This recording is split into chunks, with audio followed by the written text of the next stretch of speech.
여러분 장기를 둔다든지 우리 바둑을 둔다고 할 때 상대를 이기고 또는 지기도 하지만 지는 경우에 항상 우리 자신의 행동의 실수를 우리가 이야기합니다. 쉽게 말하면 수를 잘못 두어서 진다는 거죠. 두지 말아야 할 수가 존재를 하고 있고 이것이 패배로 이어집니다. 그러므로 실패를 대하는 자세가 두 가지가 있는데요. 하나는 실패를 그냥 묻어두고 안 되는 일이겠거니 묻어버리고는 다른 일을 시작하는 그러한 부류의 사람이 있는가 하면, 다른 하나는 왜 실패를 하게 되었는지 분석을 하고 개선해 나가는 방식을 갖고 있는 부류의 사람들이 있어요. 여러분은 어떤 부류의 사람인 것 같습니까? 실패를 통하여 그냥 묻어버리고 그냥 다른 일을 시작하겠습니까? 아니면 그 실패의 원인이 무엇인지를 찾고 개선하는 방법을 선택하시겠습니까? 결론은 들을 것도 없이 당연히 실패한 원인을 분석하고 개선해 나가는 방식이 성공의 어머니로 만드는 방법 중에 아주 귀한 지혜라고 생각됩니다. 지난주 저희가 부활주일이었고 예수님이 부활하신 그 부활주일 이후로, 그리고 이제 저희가 잘 아는 복음서의 맨 마지막이 예수님이 하늘로 승천하십니다. 그러면 부활하시고 난 후 예수님이 이 땅에 40일 동안 머무르시면서 예수님이 무슨 일을 하셨는가라는 것이 우리의 관심사가 되어야 되지 않을까 생각을 합니다. 우리 주님이 부활하신 후에 실패를 경험한 제자들을 만나 주셨다라는 것이 바로 부활하신 후 그리고 하늘로 승천하시기 전에 하셨던 예수님의 삶이었습니다. 어떻게 하든지 이 실패의 경험을 통하여 아파하고 실망스럽고 그리고 좌절하고 낙심하고 때로는 공포에 떨고 있는 이들에게 주님이 나타나 보이셨다라는 것이죠. 예수님은 부활하신 후 바로 하늘로 올라가지 않으셨어요. 아까 말씀드린 대로 40일 동안 이곳에 머무셨고 그 기간 동안 무엇을 하셨는가? 제자들을 만나셨습니다. 요한복음 20장 1절에 보시면 안식 후 첫날 일찍이 아침 어두울 때에 막달라 마리아가 무덤에 와서 돌이 무덤에서 옮겨진 것을 보고로 시작이 됩니다. 이 20장 1절 말씀은 부활하신 새벽을 이야기합니다. 예수님이 부활하신 그 아침 일찍 새벽에 막달라 마리아가 무덤에 갔더니 이미 무덤을 닫고 있었던 큰 돌이 옮겨져 있었다고 기록하고 있어요. 같은 요한복음 20장 19절에 보시면 이날 곧 안식 후 첫날 저녁 때에 그랬어요. 예수님이 부활하신 그 저녁 시간에 예수님이 제자들에게 또다시 보여주셨다라고 기록하고 있습니다. 그것이 전부가 아니에요. 요한복음 20장 26절에 보시면 여드레를 지나서 제자들이 다시 집안에 있을 때로 이렇게 기록되어 있는데, 그 제자들이 두려움에 떨고 있었는데 예수님이 그 문이 닫혀 있는 것을 그냥 통과하셔서 제자들에게 자신의 몸을 보여주십니다. 여기 여드레라는 것은 a week later라는 의미예요. 그 말은 일주일이 지난 후에도 여전히 주님은 제자들에게 나타내 보이셨다라는 겁니다. 대부분 우리 믿는 사람들이 예수님에 관하여 이야기를 할 때 보면 주님의 공생애를 이야기합니다. 또 주님의 고난을 이야기합니다. 주님의 죽음을 이야기하고 그리고 주님의 부활을 우리가 이야기합니다. 그런데 안타까운 것은 부활하신 주님 거기서 딱 끝난다라는 거예요. 왜 부활하셨는지를 우리가 알면, 그 의미를 알면 여러분 그 다음은 우리가 더 의미가 있는 삶을 살아갈 수 있습니다. 부활하신 주님, 그 주님의 왜 이렇게 하늘로 곧장 올라가지 아니하시고 40일 동안 제자들에게 본인이 나타나셔서 제자들에게 몸을 보이셨을까? 여러분 궁금하지 않으세요? 예수님이 우리를 위해 고난받으시고 죽으신 것을 우리가 얼마나 많이 묵상했어요? 한 달 내내 예수님을 우리가 읽었고, 그리고 예수님의 고난만 우리가 일주일 동안 묵상하는 가운데, 여러분, 그렇게 어려운 가운데 죽으시고 부활하신 주님, 그래서 기쁘고 감격이고 영광스러운 이 예수님을 우리가 이제 따라가야 할 텐데, 여러분, 그 따라가는 삶이 도대체 무엇일까? 예수님을 만난다는 것이 도대체 무슨 의미일까 하는 것을 예수님 우리에게 몸소 보여주시는 내용이 솔직히 오늘 읽은 본문의 말씀이라고 생각합니다. 자, 오늘 1절도 그 후에로 시작이 되죠. 그 후에 예수께서 디베랴 호수에서 또 제자들에게 자기를 나타내셨으니 나타내신 일은 이러하니라로 시작합니다. 자, 여기에 소위 3W가 있습니다. 이 3W는 when, where, what이라는 단어를 쓸 수 있죠. 언제였다라는 거죠. 그 후에, 그 후는 그 전에 무슨 일이 있었는가를 알아야 합니다. 그게 요한복음 20장 제가 말씀드렸던 그 내용이에요. 그럼 어디서 where라는 것은 디베랴 호수인데, 이 디베랴 호수는 갈릴리 호수를 가리킵니다. 원래는 갈릴리 호수인데 로마의 디베랴 황제를 기념하기 위해 그의 이름을 붙인 도시가 세워졌으므로 로마인들은 그 갈릴리 호수를 디베랴 바다 또는 호수라고 불렀던 것입니다. 마지막으로 보면 거기서 뭐 했다라는 거예요? what이라는 거죠. 예수께서 제자들에게 자기를 나타내셨다라고 성경이 말합니다. 그리고 마지막 읽은 14절에 이렇게 증거하는데요, 이것은 예수께서 죽은 자 가운데 살아나신 후에 세 번째 제자들에게 나타나신 것이라. 여러분, 세 번째 나타났다는 것을 또 강조하고 있습니다. 우리 유대인들과 한국 사람과 비슷한 점이 많다고 성경을 보면 좀 우리가 알 수 있잖아요. 우리 한국 사람 뭘 좋아해요? 3, 4번. 3번. 너 한 번 걸렸어. 세 번째 걸리면 끝이야. 뭐 이런 얘기 하잖아요. 한 번은 봐줘, 두 번은 봐줘, 세 번은 용서 못해. 이 세 번째. 왜 성경에서 세 번째라고 강조하셨을까? 그만큼 예수님이 이들 제자들을 향한 주님의 모습이 어떠했는가를 우리에게 말씀해 주고 있다고 생각합니다. 오늘 본문은 부활하신 주님께서 그저 한 번 나타나 보이셨다라는 것이 아니라 적극적으로 당신 자신을 나타내 보이셨음을 강조하고 있습니다.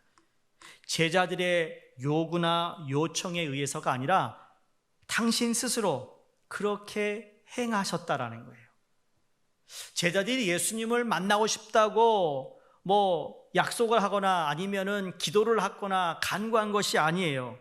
오히려 그들은 숨었고 두려움에 떨고 있었고 실망했고 좌절했고 자기의 옛 고향으로 돌아갔지만, 그러나 주님은 그들을 끝까지 소위 어떻게 보면 추적하시기까지 그들에게 예수님의 모습을 보이십니다. 저는 이 부분에서 참 따뜻한 마음을 느낍니다. 일주일 동안 우리도 살면서 말이에요, 주님과 함께 거하고 동행해야 되는 걸 알면서도 그렇지 못한 우리의 모습이 있지 않습니까? 그런데도 그런 모습 가운데서 주님은 언제든지 기회가 되면 예수님의 모습을 우리에게 보여주시려고 우리 앞에 서 계시다라는 거예요. 말씀을 통해 위로해 주시길 원하시고, 우리의 상한 감정과 우리의 마음을 주님께서 고쳐주길 원하시는 그 주님의 모습이 이 본문에서도 그대로 배어나오고 있다라는 겁니다. 우리 생각에는 예수님께서 부활하셨기 때문에, 여러분, 부활했다는 이야기는요, 그 전에 예수님이 가졌던 그 인간의 몸이 아니라 부활한 몸이에요. 이건 영광스럽고 거룩한 존재가 되셨다는 이야기인데, 세상 사람들과 세상에 살고 있는 저와 여러분과 주님 사이에는 상당한 거리감이 분명히 있었을 것입니다. 몸이 부활했으니. 그런데 갈릴리 바닷가에 찾아오셔서 고기 잡는 제자들을 만나시는 예수님을 보면서 부활하신 주님답지 않게 너무나 따뜻하고 인간적인 주님의 모습을 우리가 느낄 수 있다라는 거예요. 여러분, 우리 주님은 부활하셔서 물론 승천하셔서 하나님의 오른 편에 앉아 모든 것을 다스리시는 분이기도 하지만 가장 가까운 우리 옆에 와 계시다라는 사실도 믿어야 되는 겁니다. 세상에 살고 있는 우리들과 함께 웃기를 원하시고 우리가 울을 때 함께 우는 분이 바로 부활하신 예수님이심을 믿어야 합니다. 부활하셨다고 해서 우리와는 상관이 없는 그런 자리에 계신 분이 아니라 오히려 더 가까운 곳에서 우리와 함께 웃을 수 있고 울 수 있는 분이라는 것이 얼마나 감사한지 모릅니다. 본문의 베드로와 다른 6명의 제자들은 예루살렘에서 부활하신 예수님을 만난 후에 고향인 갈릴리로 돌아왔어요. 그들이 갈릴리로 돌아온 이유는 예수님이 갈릴리에서 만나자라고 약속하셨기 때문입니다. 마가복음 14장 29절에 보시면 주님이 십자가에 못 박히시기 전에 제자들에게 당신의 죽음과 부활을 예고하시고는 부활 뒤에 갈릴리에서 너희와 만날 거야 라고 그렇게 밝히셨어요. 그리고 마가복음 16장 7절 부활하신 그 아침에 마리아가 그 예수님의 무덤을 찾아왔을 때 누가 있었습니까? 천사가 있었는데 천사가 마리아에게 이렇게 전합니다. 가서 제자들과 베드로에게 이르기를 예수께서 너희보다 먼저 갈릴리로 가시나니 전에 너희에게 말씀하신 대로 너희가 거기서 배우리라 하라 하는지라. 이미 주님이 갈릴리에서 제자들을 만나기로 그렇게 말씀을 하셨고 다시 한번 그들에게 리마인드를 한 겁니다. 자, 그곳에 와서 그들은 아마 여러 날을 지냈던 것 같아요. 주님을 찾았을 거예요. 주님을 어디서 만날까? 시장도 가보고 회당도 가보고 아니면 골목도 가보고 아니면 언덕도 가보고 주님이 계실 만한 곳을 다 찾았는데 주님을 만날 수가 없었습니다. 어느 날 몇 시에 오시겠다는 약속이 아니었기 때문에 예수님께서 나타나실 때까지 기다려야만 했던 제자들의 처지를 우리가 보게 됩니다. 여러분, 이렇게 여러 날들을 보내다 보니 그들의 오늘 본문에 베드로가 제일 먼저 생각한 것 같아요. 베드로가 뭐라고 그러죠? 다른 6명의 제자들에게 얘들아, 나 오늘 밤 고기 잡으러 배 탈 거야. 그 다른 6명이 뭐라고 그래요? 이구동성으로 호응을 하면서 우리도 같이 갈래. 나도 같이 고기 잡을래. 라고 하며 밤중에 바다로 나갑니다. 이것이 오늘 본문의 배경이에요. 자, 그러면 왜 베드로는 갑자기 고기를 잡으러 갔는가라는 의문을 갖게 됩니다. 이 의문에 여러 성경학자들이 여러 해석을 내놓는데 그 중에 몇 가지만 여러분에게 소개할게요. 어떤 학자는 베드로가 3년 전에 예수님을 따라가느라고 인정사정 없이 다 내버리고 갔던 배와 그물을 다시 손에 들고 배를 타고 갈리 호수로 나갔다라는 것은 그가 영적으로 이미 잘못되어 있다는 것을 증명하는 것이다. 그러므로 베드로는 지금 잘못을 저지르고 있다. 여러분, 그럴듯하게 들리죠? 근데 저는 이 해석에 동의하지 않습니다. 왜냐하면 베드로와 제자들은 이미 부활하신 예수님을 여러 차례 만났어요. 보았어요. 그렇기 때문에 예수님을 의심한다든지 아니면 이들이 영적으로 타락했다느니 이런 말은 설득력이 없습니다. 여러분, 때로 우리 교회에서도 여러분이 사역하다가 때로는 쉼을 필요할 때가 있어요. 또 제가 여러분에게도 늘 그런 얘기합니다. 여러분이 사역을 하다가 정말 쉬어야겠다라고 하면 쉬세요. 근데 그 쉼은 그 쉼을 통하여 그 다음에 다시 사역을 할 수 있는 쉼이 되어야 되는 것이지 모든 것을 내려놓는 쉼이 아니라는 거예요. 그런 의미에서 쉬세요. 쉬고 싶으면. 막지 않아요. 근데 그 쉼을 통해 다시 재개할 그날을 기다리며 기도하며 내 자신을 정돈하며 주님 앞에 올바로 신앙생활하는 그 모습의 쉼이 진정한 쉼이라는 거예요. 그래서 오늘 이 베드로도 타락했기 때문이 아니라 이 베드로가 정말 아무것도 하지 않는 상황이 아니라 배를 타서라도 자기가 할 수 있는 일이 무엇인가를 찾아 나섰던 의미에 저는 이 베드로가 참 잘했다라는 생각을 해봅니다. 오히려 공감되는 해석이 있어요. 그 공감되는 성경학자 해석이 이겁니다. 베드로와 그 제자들은 갈릴리에 와서 여러 날을 있으면서 생활비를 충당해야 하는 어려움에 직면했을지도 모르기에 다시 배를 타고 고기 잡으러 나갔을 것이라는 그 해석이 더 공감이 됩니다. 여러분, 장정 7명이요, 아무 일도 하지 않고 매일 빈둥빈둥 거리는 것, 여러분 결코 쉬운 일이 아닙니다. 힘도 있어요. 아직도 젊어요. 이런 젊은이들이 여러분 조그마한 시골의 정서상 그런 7명의 청년들이 아무것도 하지 않고 돌아다니는 것을 여러분 그 동네가 그렇게 쉽게 용납하기 어려웠을 것입니다. 고향에 있는 형제, 친지들 앞에서 빈둥거리며 노는 것이 결코 바람직한 행동으로 비춰지지 않았을 것이라는 말입니다. 더욱이 주님께서 언제 오실지도 잘 모르는 판국이니 베드로가 충분히 주님께서 오실 때까지 무슨 일을 해서든 먹고 살아야 되지 않겠는가? 그러니 나는 고기를 잡아서 그것이라도 팔아야겠다라는 생각을 했다라는 것이죠. 여러분, 주님의 일을 한다, 주를 따라간다, 내가 신앙이 좋다라는 핑계로 우리에게 주어진 일상생활, 내게 주어진 직장, 내게 주어진 생업에 여러분 게을리해서는 안 된다는 말씀이, 이게 우리에게 주시는 교훈이에요. 일주일 내내 여러분 열심히 일하시는 거 당연한 거예요. 그게 가정의 일이든 아니면 자녀를 교육하는 일이든 아니면 어디 회사를 나가든 여러분의 스몰 비즈니스를 하든 이 모든 것들은 내가 주님이 오시는 그날까지 최선을 다해 살아야 하는 내 삶의 터전이라는 거죠. 교회 안에서 신앙은 참 좋아 보이는데 자기 생활에 무책임한 사람들이 가끔 보여요. 가족들은 어떻게 해서라도 살아보겠다고 고생을 하고 있는데 자기는 일하기 싫어서 날마다 다른 일을 하며 다른 데 관심을 가지고 그러면서 교회 주위를 빙빙 도는 사람들, 정상이라고 보지 않습니다.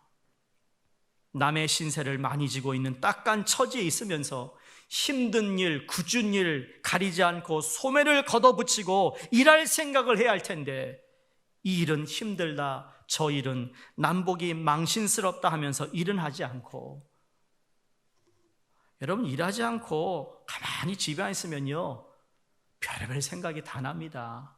참견하지 않아도 될 일에 참견합니다. 그 말 하지 않아도 될 일에 말을 걸어서 더 남을 시험에 들게 합니다. 사람은 나름대로 조금 바쁘게 살아야 된다고 저는 생각합니다. 그래야 내게 주어진 삶에 좀 더 전념하며 살아갈 수 있다고 생각해요. 그러한 여유가 있어도요, 좀 건전한 취미 생활을 하면 돼요. 바라기는 여러분의 여유가 있든 여유가 없든 간에 빈둥빈둥 거리며 사는 삶은 신앙인의 모습이 아니라는 것을 오늘 본문 말씀에서 우리에게 깨닫게 해주는 교훈이라고 생각합니다. 자, 베드로와 6 제자들은 자신들의 생활을 스스로 책임져야 했어요. 그래서 고기를 잡으려고 배를 탄 것입니다. 참 잘한 일이라고 저는 생각해요. 하지만 3년 만에 다시 그물을 싣고 바다로 나간 그들의 모습이 어떠했습니까? 서로 손발이 맞지 않은 겁니다. 아무리 과거에 잘하던 일이라도 3년 가까이 손을 떼고 있었으니 제대로 잡힐 리가 없었을 겁니다. 본문에서는 그들이 밤새도록 땀을 흘리며 열심히 그물을 던졌다, 당겼다 해보았지만 모두 허탕이었습니다. 더 황당한 것은 예수님이 갈릴리에서 만나자고 해서 기대하고 왔는데 어디 계신지 만날 수가 없었습니다. 그래서 고기라도 잡자 해서 옛 생각을 가지고 그물을 가지고 배를 타고 나갔는데 한 마리도 못 잡았어요. 여러분 한번 그 상황을, 여러분 우리가 그 상황에, 내가 만약에 그 상황에 있다면 어떤 생각이 들까요? 과거에는 고기 잡는 베테랑이었어요. 3년 동안 잠깐 내려놓았다가 주님을 따랐어요. 주님이 뭔가 할 것 같아. 주님을 따라가면 내가 한 자리 할 것 같아. 그러고 따랐는데 주님이 돌아가셨어요. 그리고 부활하셨다고 나타나셨는데 그를 갈릴리에서 보자고 그랬는데 주님을 만날 수가 없으니 그래서 배를 타고 나갔어요. 과거에 내가 더 잘 나가는 어부였는데 그러고 나갔는데 고기 한 마리도 못 잡았어요. 그때 무슨 생각을 할까요? 내 인생이 지금 실패했는데 내가 어부로 돌아가 다시 어부로 살려고 하는 이것도 내 맘대로 안 되네. 어부로도 이제 살아갈 수 없는 것일까? 여러분, 그 심정이 얼마나 착잡했을까 상상해 볼 수 있지 않습니까? 근데 새벽녘에 멀리 떨어진 해안에서 누군가 소리를 지릅니다. 얘들아, 너에게 고기가 있느냐? 다시 말하면 야, 고기 잡았어? 묻고 있습니다. 성경에 보니까 이때까지만 해도 제자들은 예수님인지 모르고 있었다 그랬어요. 제자들이 밤새도록 빈 그물을 던지고 있는 갈릴리 바닷가에 오셔서 서 있는 부활의 주님, 여러분 상상만 해도 가슴이 뭉클해지지 않습니까? 감동적인 순간이 아닙니까? 부활의 주님께서 제자들이 밤새도록 구슬땀을 흘리며 허탕을 치고 있던 그 바닷가에 오셔서 잠잠히 지켜보고 계시는 그 아름다운 장면을 한번 상상해 보시라는 이야기입니다. 자, 그럼 언제부터 주님은 그 바닷가에 와서 제자들을 보고 계셨을까요? 1번 초저녁, 2번 밤중부터, 3번 새벽 동터 오르는 순간, 4번 몰라요. 몇 번인 것 같아요? 제가 여러분의 상상하라고 그랬으니까 답은 여러분 상상에 맡기는데 제 생각에는 저는 밤새도록 주님께서 그 자리에 계셨다고 믿습니다. 캄캄한 밤이었기에 예수님께서 그곳에 계신 것을 제자들은 볼 수 없었을 것이에요. 마치 내 눈에 예수님이 보이지 않는다고 해서 여러분 그분이 우리를 못 보는 것은 아니지 않습니까? 내가 느끼지 못한다고 해서 그분이 내 옆에 계시지 않는 것이 아니라는 거예요. 내가 듣지 못하기 때문에 주님이 우리에게 말씀을 안 하고 있는 것이 아니라는 거예요. 예수님은 어두운 밤 힘겹게 살아가는 삶의 현장에서 우리를 바라보고 계시다라는 사실을 믿으시기를 주의 이름으로 축원합니다. 왜냐하면 날이 새어서 제자들이 누군가 바닷가에 서 있는 것을 보았다 해도 예수님이 자기 자신을 나타내지 아니했으면 그들은 거기 서 있는 예수님이 예수님인지도 발견하지 못했을 것이에요. 오늘 우리가 예수님을 만나고 예수님의 음성을 듣고 예수님이 나와 함께함을 알 수 있는 것은 예수님이 우리에게 이미 먼저 우리에게 보여주시고 먼저 말씀해 주시고 내 곁에 가까이 오셨기 때문이라는 사실을 깨달아야 합니다. 내가 찾는다고 해서 찾아지는 게 아니에요. 이미 그분이 나를 찾아오셨기에 내가 그분을 찾는 거지. 이미 그분이 말씀하셨기에 내가 그 음성을 듣는 것이지. 이미 내 옆에 오셨기에 내가 그분을 오셨다는 것을 알 수 있는 것처럼 말이죠. 착각하면 안 됩니다. 내가 언제든지 마음대로 주님을 내가 주물를 수 있다. 부르면 오고 내가 찾으면 찾아지고 그게 아니라 그래서 주님이 제자들에게 40일 동안 계속 보여주셨어요. 실패한 그들을 찾아가셨어요.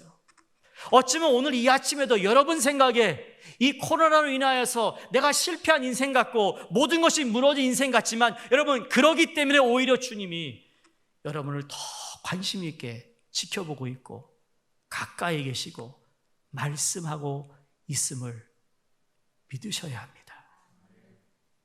제자들에게 있어서 갈릴리란 삶의 터전이에요. 생존의 현장이에요. 바로 그 삶의 터전, 생존의 현장에서 주님을 믿는다는 것이 무엇을 의미하는 걸까요? 부활하신 주님이 여러분 우리의 삶에 이렇게 나타내 보이시라는 이유가 무엇일까요? 여러분 기억할 건 지금 예배를 드리고 있는 이곳에도 주님은 계시지만 여러분의 삶의 터전에도 주님은 이미 와 계시다라는 것을 믿으셔야 합니다. 그렇게 걱정거리가 많으면 하나님의 말씀을 좀 묵상하세요. 아무것도 염려하지 마라. 모든 간구함으로 주께 아뢰라.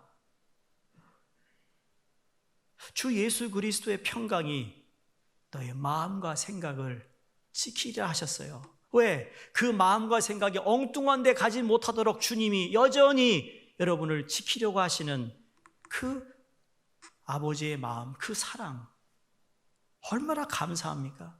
그래서 실존의 현장으로부터 벗어난 믿음이란 참 믿음이라 말할 수가 없는 겁니다. 입으로만 주님을 찾지 않기를 바랍니다. 삶의 현장에서 주님을 여러분이 만날 수 있기를 주의 이름으로 축원합니다. 그래서 오늘 설교의 제목을 고민하다가 그래 실패의 밤에서 성공의 새벽이라는 제목을 지은 거예요.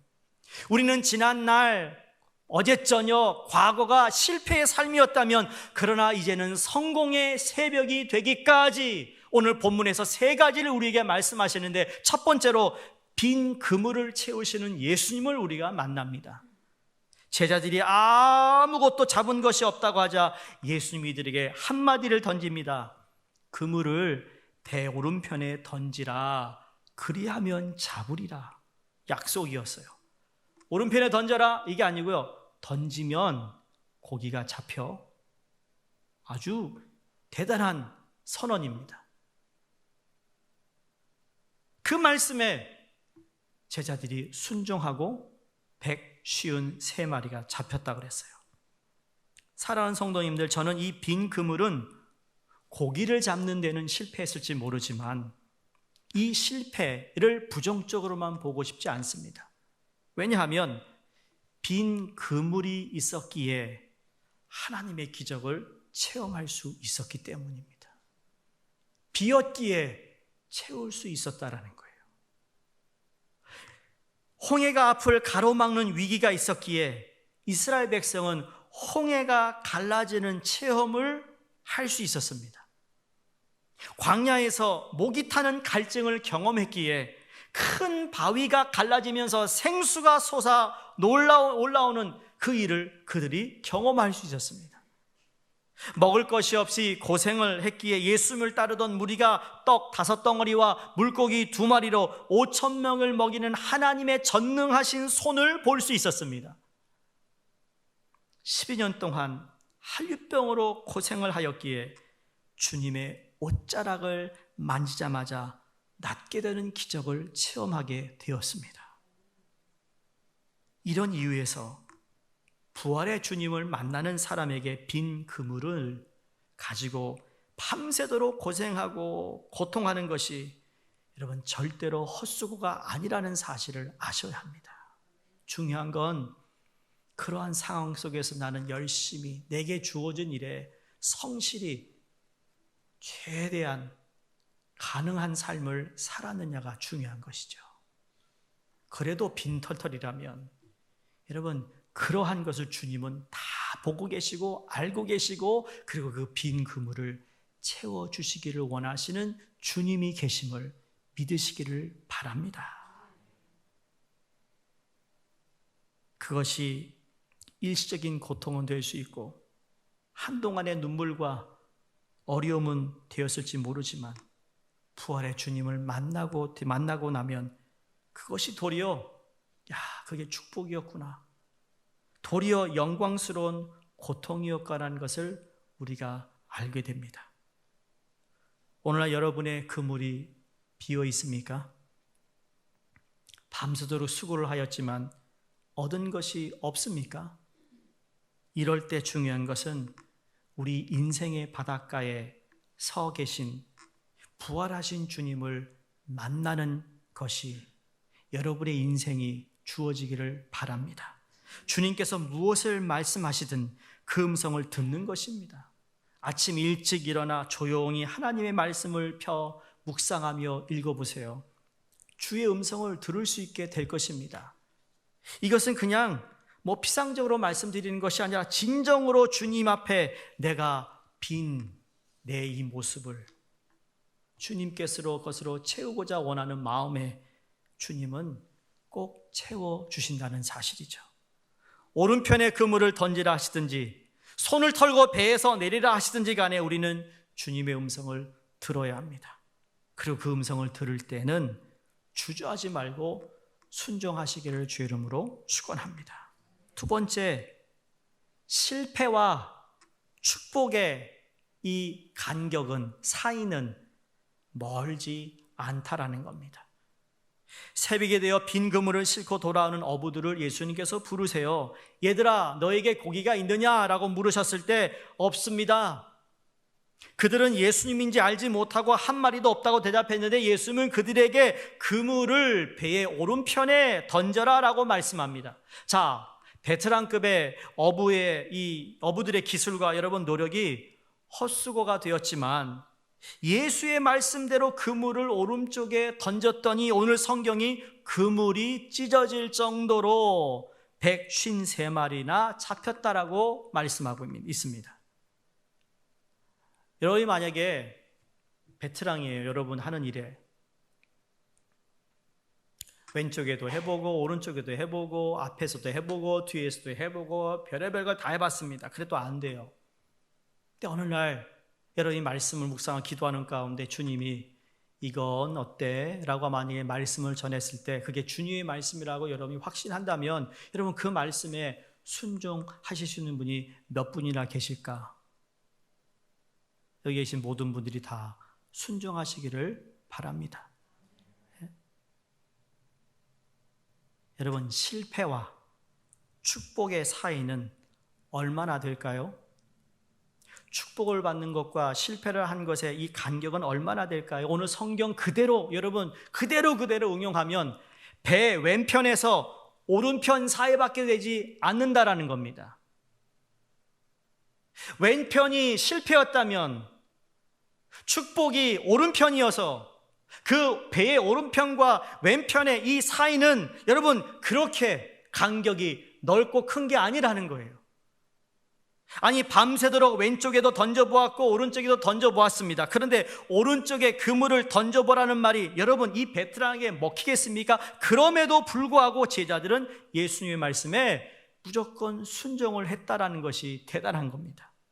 내 이성, 내 경험, 내 지혜, 상식으로 도저히 이해가 되지 않습니다. 새벽 동이 터서 그물을 던지는 것이 물고기들에게 훤히 보일 정도인데 그래서 여러분 대낮에 그물을 내리지 않는 거예요. 그물은 내려놓고 밤에 그물에 들어오는 고기들을 잡는 것이죠. 그런데 오른편에 던지라고 해서 네 하고 순종했더니 갑자기 왼쪽에서 놀던 물고기가 오른쪽으로 확 돌아와가지고 그렇게 잡혔을까요? 그것도 상상에 맡길 수 있겠죠. 그러나 순종이었어요. 주님의 말씀에 순종했을 때 실패의 왼쪽에서 축복의 오른쪽으로 바뀌는 줄로 믿습니다. 실패와 축복 사이는 배 왼편에서 오른편 사이밖에 되지 않음을 꼭 기억하시기 바랍니다. 뉴욕 브루클린에 정육점을 하던 윌리엄 레빈이라는 사람이 있습니다. 그는 장사를 하다가 강도를 무려 4번이나 만나게 되어서 생명의 위협을 많이 받아 두려워서 방탄조끼를 사서 입었다고 합니다. 이웃에서 같이 그 장사하던 사람들이 이 사람이 강도를 만나고 나서 방탄조끼를 입고 자기들도 생명의 위협을 느껴서 그 사람에게 찾아가서 나도 그 방탄조끼 좀 사야겠는데 어디서 샀어? 이 사람이 대신 구입해 줘가지고 이제 돈을 받고 구입해 줬대요. 그러다가 정육점을 이렇게 하다 보니까 어느 날 내가 정육점을 정리하고 방탄조끼 비즈니스를 해야겠다. 그래서요 그 사람의 회사 이름이 Body Armor International이라는 회사를 시작합니다. 방탄조끼를 사다가 파는 게 아니고 직접 방탄조끼를 만드는 회사를 설립합니다. 공장을 차리고 40개 판매 대행사를 만들어 방탄조끼로 말미암아 기업이 번영하여 부자가 되었습니다. 자, 정육점 주인에서 세계적인 방탄조끼 회사의 회장으로 변신한 이 레비는 회장에 취임하면서 이렇게 연설을 했다고 합니다. 강도를 4번 만난 것이 내게는 행운이었습니다. 만약 강도를 만나지 않았더라면 지금도 칼을 들고 고기를 자르고 있었을 것입니다. 여러분, 강도를 만난 것이 정말 다시는 생각하고 싶지 않은 것이지만 그러나 그것을 가지고 축복의 계기가 되었다라고 그가 말하고 있습니다. 하나님께서 실패의 골짜기에 우리를 헤매게 하지 않으시고 새로운 축복의 새벽을 우리에게 주셨음을 믿으시기 바랍니다. 그래서 주님도 새벽에 부활하신 겁니다. 마지막 3번째로, 첫 번째로는 빈 그물을 채우시는 예수님이고요. 그리고 실패와 축복의 사이는 그리 멀지 않은 것이라고 그랬고, 마지막 3번째로는 우리의 필요를 채우시는 예수님을 발견합니다. 예수님은요, 그 누구보다 여러분의 필요가 무엇인지를 잘 알고 계세요. 본문에 보시면 예수님은 밤새도록 빈 그물만으로 돌아오는 제자의 모습을 보시며 숯불을 피우고 제자들을 위해 떡과 그리고 생선을 구워놓고 기다리고 있었다 그랬습니다. 부활하신 예수님은 너희는 가서 영혼을 구원하라 이 말씀만 하신 것이 아니라 육신의 요구를 아시고 그것도 해결해 주시는 분임을 우리가 오늘 본문을 통해 보게 됩니다. 이미 서론에서도 주님이 얼마나 따뜻하시며 인간미 있게 제자들에게 보이시고 제자들에게 하셨던 행동을 보면 오늘 12절에도 그 똑같은 대목이 나오는데 와서 조반을 먹으라 하셨습니다. 예수께서 13절에 떡을 가져다가 그들에게 주시고 생선도 그와 같이 하셨다고 그랬습니다. 얼마나 아름다운 장면이 아닌지 몰라요. 밤새도록 고기를 잡다가 지치고 배고프고 한계를 느끼는 제자들에게 여러분 이것만큼 반가운 선물이 어디 있겠습니까? 주님 우리에게 그냥 무슨 빈 금을 채우시는 주님이요, 그냥 내가 어떤 기대하고 바라는 어떤 큰 것들만 얘기하는 것이 아니라 우리의 삶에, 내 마음에, 내 생각에 아주 작은 것까지도 필요함이 무엇인 걸 아시고 그것을 채워주시는 주님임을 우리는 발견하고 그 주님을 우리는 믿고 있다라는 거예요. 여러분 삶에 아쉬워하는 게 있어요? 그 역시도 주님은 알고 계세요. 부활하여 영광스러운 새 몸을 입으신 주님께서 고기를 구워서 갖다 주시고 떡을 구워서 갖다 주시는 것은 너무 감동적이지 아니할 수가 없습니다. 우리가 믿고 의지하는 부활의 주님이 우리의 필요를 아시고 채우시는 분이라는 것을 우리가 본문을 보면 볼수록 정말 그분께 감사를 드려야 될 줄로 믿습니다. 히브리서 4장 15절에 이렇게 기록합니다. 우리에게 있는 대제사장은 이게 예수님이에요. 우리 연약함을 동정하지 못하실 리가 아니라 그랬습니다. 우리의 연약함을 다 동정하고 있다라는 말씀이죠. 우리의 배고픔을 알고 계시다라는 분이고 우리의 지친 것도 아시고 밤새도록 잠도 이루지 못했던 것도 아시고 실제로 내가 실패로 인하여 내 마음이 너무너무 가라앉았다는 것도 알고 있고 여러분의 근심 걱정으로 말미암아 어깨가 축 처지고 그리고 어찌할 바를 모르고 의욕을 잃어버린 여러분의 그 마음, 인생의 모든 하나에서 10까지 모르는 것이 없는 예수님, 그분이 여러분의 필요를 채우실 수 있는 분임을 믿으시길 바랍니다. 진심으로 나를 아시는 분이 여러분 가장 가까운 곳에 계시다라는 것을 느낄 수 있기를 바라며 그 주님을 만나시기를 바랍니다. 지난 저녁 실패로 괴롭고 힘들어 절망하며 자책감으로 계신 분이 계시다면 성공의 새벽에 우리를 만나주시고 도와주시는 주님을 여러분 만나실 뿐만 아니라 그분과 앞으로 오는 이 한 주도 동행하실 수 있기를 주 이름으로 축원드립니다.